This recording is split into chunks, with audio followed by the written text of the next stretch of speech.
আসসালামু আলাইকুম। Hello guys, আপনারা কেমন আছেন? ইনশাল্লাহ ভালো আছেন। আমিও আল্লাহর রহমতে আছি। তো বরাবরই আপনাদের সাথে আছি। প্রতিদিন আমি ভিডিও আপলোড দিই, কথা বলি। আপনারা আমার ভিডিওতে লাইক দেন, কমেন্টস করেন।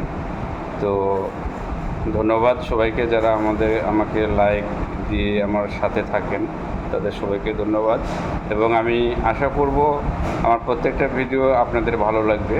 আমি আজকে সমসাময়িক কিছু বিষয় নিয়ে আলোচনা করব। সেটা হলো এই যে স্বৈরাচারী শেখ হাসিনা দেশ থেকে পালানোর পরে বর্তমান অন্তর্বর্তী সরকারের প্রধান ডক্টর মোহাম্মদ ইউনূস ক্ষমতা নেওয়ার পরে এবং বর্তমান যেভাবে দেশ চালাইতেছে, এই কারণে দ্রব্যমূল্য হয়তো কিছু নিয়ন্ত্রণে বাইরে আছে।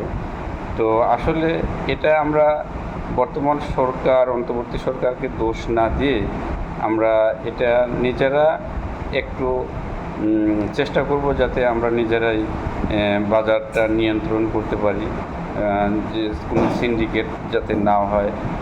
আমরা সবার স্বার্থে, দেশের স্বার্থে, এবং যেহেতু নির্বাচিত সরকার না, কাজেই আমরা এ সরকারকে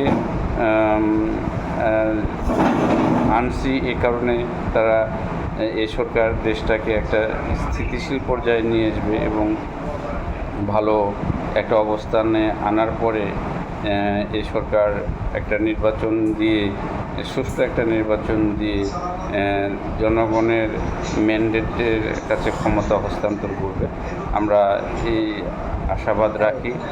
আর দ্বিতীয়ত, বাজার নিয়ন্ত্রণের ক্ষেত্রে আমরা নিজেরাই এটা আমাদের হস্তক্ষেপ করতে হবে, যাতে কোনো সিন্ডিকেট বাজারে না থাকতে পারে। সিন্ডিকেটের কারণে আমাদের বাজার নিয়ন্ত্রণে আসতেছে না। তো ঠিক আছে, এইটাই আর কি। আমরা সবাই মিলে এই সরকারকে সহযোগিতা করব এবং বাজার নিয়ন্ত্রণে রাখার চেষ্টা করব, যাতে সিন্ডিকেট হতে না পারে। ওকে, ধন্যবাদ গাইজ। আর বেশি বেশি লাইক, কমেন্ট করবেন, আশা করি ইনশাল্লাহ। ওকে, আল্লাহ হাফেজ।